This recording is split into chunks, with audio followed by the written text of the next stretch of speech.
I want to begin by telling you something that happened. Actually, I was at Washington, D.C.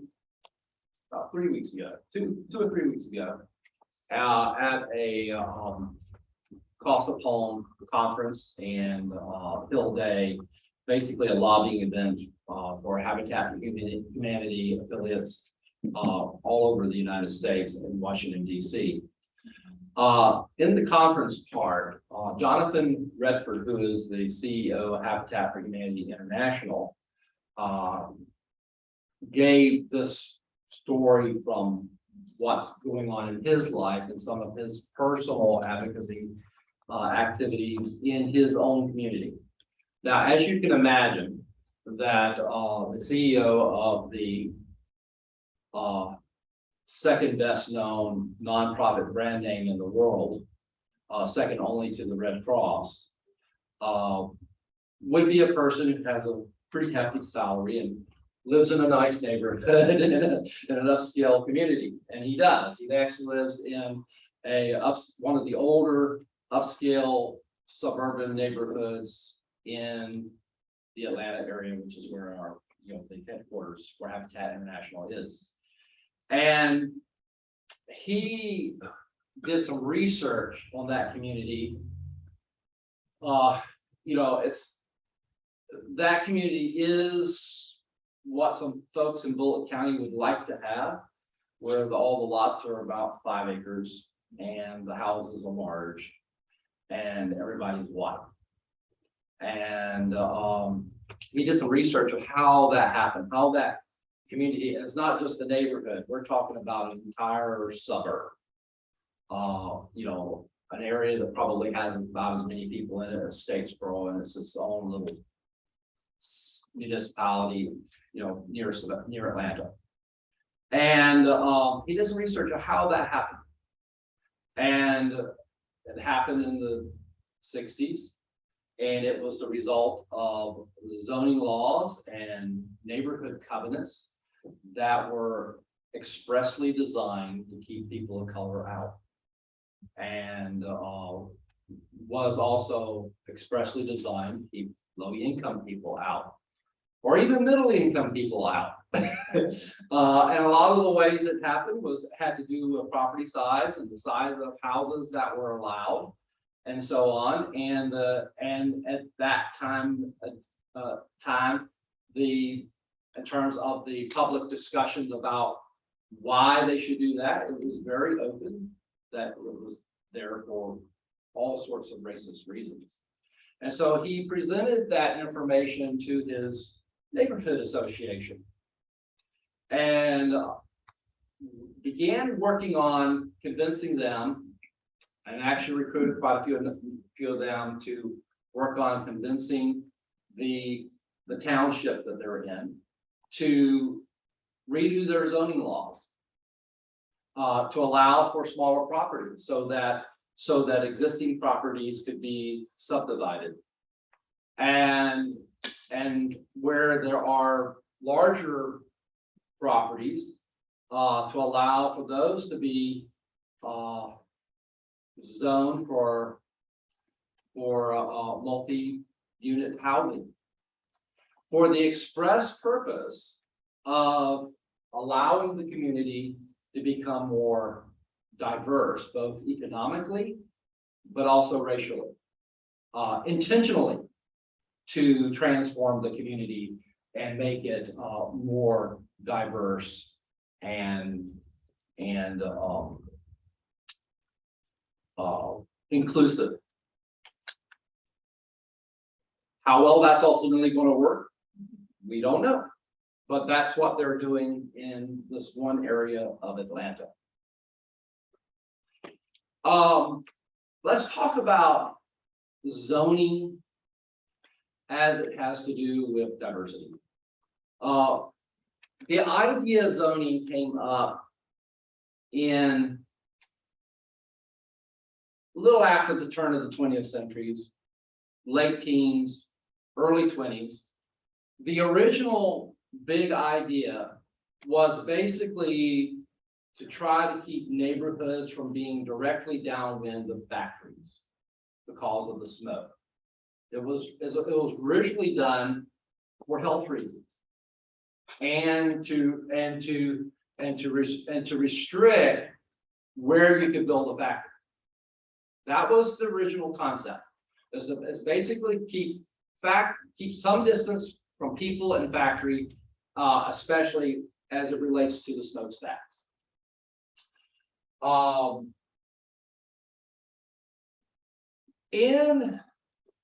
After World War II, around the same time that redlining was a thing, zoning became more of a tool of social engineering.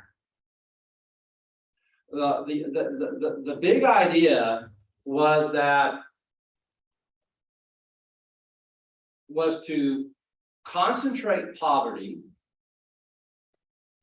into smaller and smaller spaces so that everything else could be redeveloped, and to keep poverty and to keep people of color in many parts of the country from infecting nice neighborhoods. This was sort of the idea was to keep blight out of the nice neighborhoods, as well as the wrong kind of people, and to kind of speed the process of not so nice neighborhoods going away.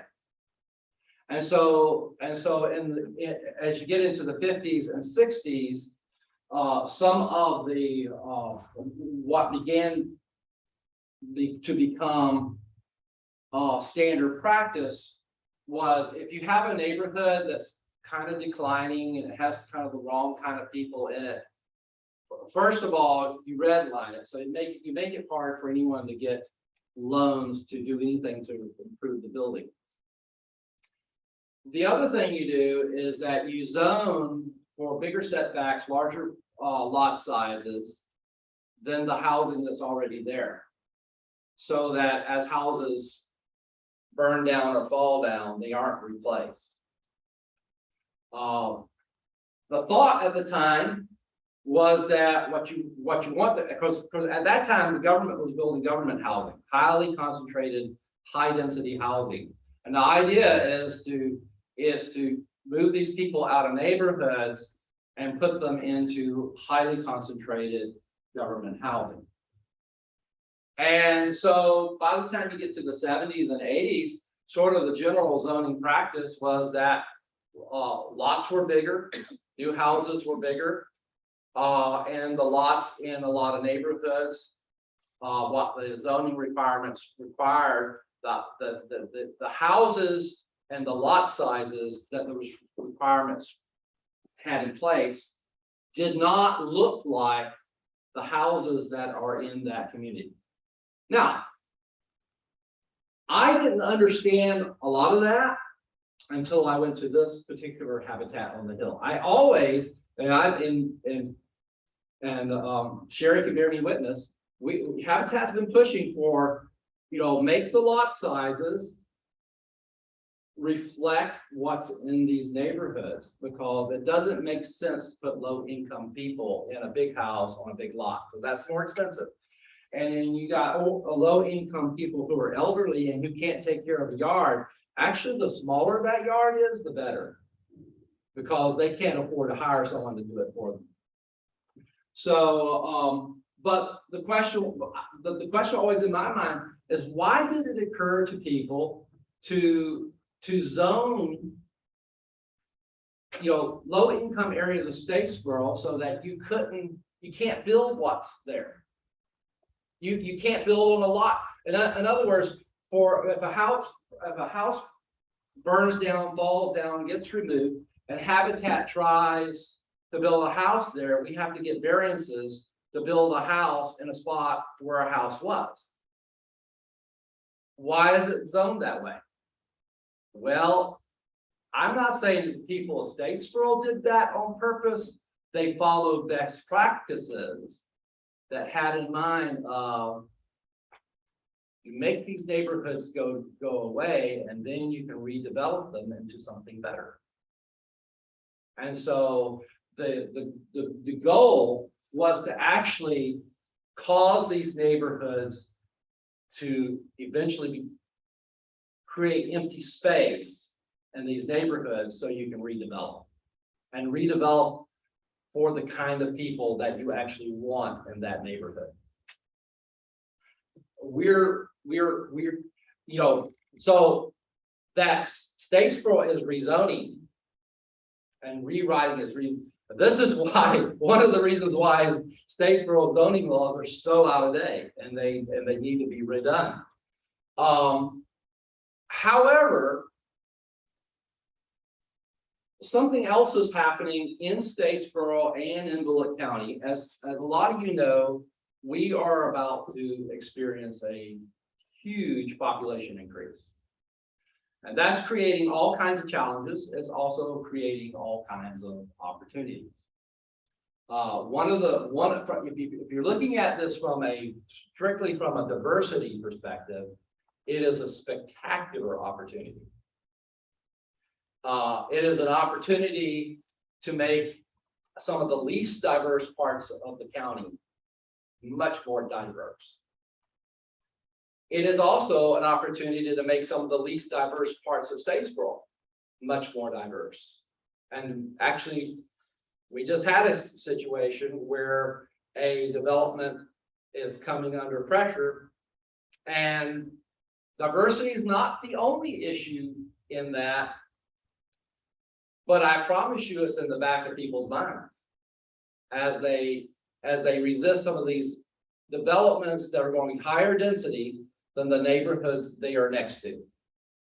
And so, because in the end, one of the main things zoning laws are designed to do is to prevent your business or your neighbor or your house from being next to something undesirable. Now, if that something undesirable is a land use that is not appropriate for a neighborhood, say a bar or factory, that's a very good thing.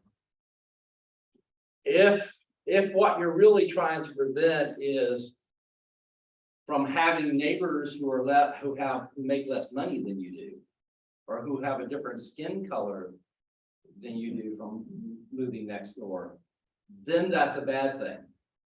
And so as these conversations hold on, it's important to listen to the rationale for giving to some of the reactions to it, and then and really think through, now what are they really saying? Now some of it's legitimate, worried about traffic, stuff like that. That's fine stuff to worry about. But a lot of it, especially when you look at what's being proposed, isn't really big enough to change that a whole lot. I mean, especially in the grand scheme of things, when you consider that the Bulloch County is about to grow by about 15,000 people in about 7 years. Roads, schools, all that stuff's going to have to be redone. It just is. And so it's, a lot of those rationales, they're reasonable in a different times, but at this point in time, these are things that need to be thought of in terms of infrastructure and stuff like that. But we also need to be very aware of a lot of social issues that's driving people's thinking on these issues.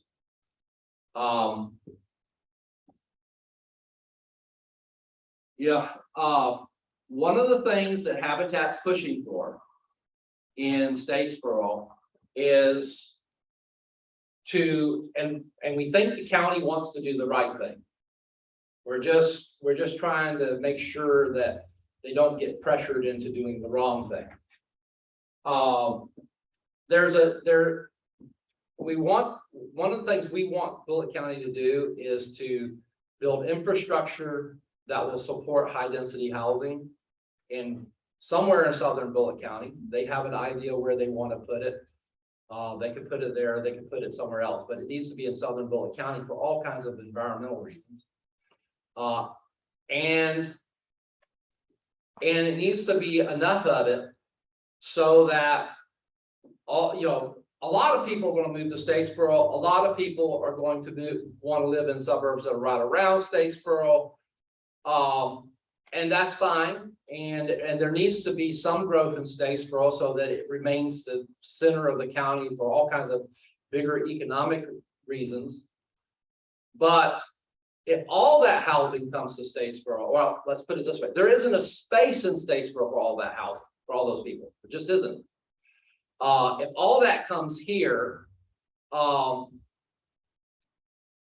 there will not be enough housing, and housing prices will go into the stratosphere in Statesboro. It's going to do that anyway, because you can't build enough housing fast enough. That means that the two big plants are going to open in 2 years.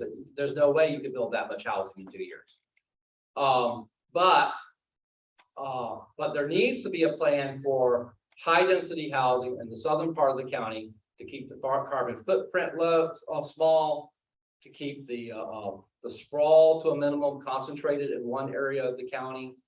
And then the other big issue is that it will bring, and this is something we should care about, it will bring a tremendous amount of ethnic diversity and economic, in terms of people's economic levels, especially if they're able to build workforce housing. State of Georgia is planning on making subsidies available so that developers can actually build affordable housing under the heading of workforce housing, and put all kinds of affordability components into that housing. And so it would transform southern Bulloch County culturally and socially in all sorts of positive ways. And also doing that would hopefully help the cost of housing in Statesboro from rising as fast as it otherwise would. We have a tremendous concern that the growth is coming too fast, and that it will actually cause homelessness. And not just a little bit of homelessness, a lot of homelessness. Let me explain a little bit how that can happen. What if you have a bunch of people moving into the county who can afford, they have salaries, $75,000, $80,000, $100,000 a year salaries. And this year there are periods this summer when there were less than 20 houses on the housing market. And you have all of a sudden thousands of people, and multiples of thousands of people moving to this area with those kinds of salaries. And there isn't housing in Statesboro they can buy, in Bulloch County they can buy, in Bryan County they can buy, in Effingham County they can buy. Maybe not even Toole, because everything's going really, really fast all over the coastal empire. So there just isn't anything for them to buy. What are they going to do? They're going to rent. And they can pay more for apartment complexes than college students do. And they'll move into those higher end apartments students are now in. What happens then? Students can go together. You can get 3 students together, and the 3 students can pay $3,000, $2,000, over $2,000 in rent. And those 3 students or 4 students can descend upon the houses around downtown Statesboro that are currently being housed by low-income people, or even modestly middle-income people, and push them out because they can pay more than those people for that housing collectively. And then those people then go into the housing that's even lower down the food chain, to eventually the people that are living in places like Gordon Street, which people around here call Black Bottom, the housing that's barely inhabitable. Those people simply just get pushed out because there's nowhere in Bulloch County for them to go, because there are people who have more money who now have to resort to that housing. And so that all the rent goes up everywhere in response to having wealthy people being forced to rent in a situation where they would otherwise be able to buy. And it will cause, having that many people coming in that fast is a huge concern. And we want the county to do the right thing, but it's still a concern even if they do the right thing. Even the city does all the right things and they zone for everything. I think 2 months, I think it's time for me to, how long do I have till? I think we're done. 11:15. 11:15? Oh, okay, good. I got 10 more minutes.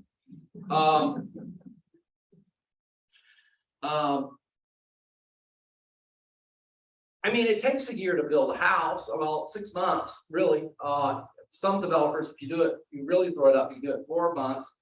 But in terms of getting the permits and the infrastructure, and if you're building a neighborhood, that adds months to it. You add to the fact that our home building industry in the area is completely maxed out with the building that they're doing now. We're going to have some struggles, but one of the things for sure, Bulloch County and Statesboro needs to be making some really, really important decisions to allow for this high density housing, because it's wet. You can build housing for a lot of people way faster if you're building apartment buildings and condos than you can building single unit housing. And some of the arguments against that, well, not all the apartment buildings in Bulloch County are full right now, and that's true at the moment. But when you have people where there just isn't enough housing to buy, they are going to rent. And we need to make sure that there are places for them to rent, because you can't build enough places for them to buy fast enough. And that is just the bottom line of it. Even if Bulloch County does all the right things, you cannot build enough places for all those people to buy. They're going to have to rent. And so that's why, like, even in states where with these condos that are already in profit, those are super important, because if and even though those are high-end apartments and they're not, low-income people won't be able to afford those apartments, that doesn't matter. They're super important, because if you got to have enough bedrooms for the people who are moving in the area. And right now we're at the place where we're counting bedrooms. So anyway, so that's kind of it. I have some habitat propaganda. I have a brochure that I'm just going to leave with y'all to have put out on the table, just how to volunteer. And then I got one that is just general policy things that Habitat supports both at the county and state level. And then another one is actually a sheet you can take on. It's an action sheet on how you can write your county or email your county commissioners. And we even have a suggested text. And on the other side of it, we have instructions on how to interact with them in person, should you choose to go to a Bulloch County Commission meeting, and what the protocols are for that.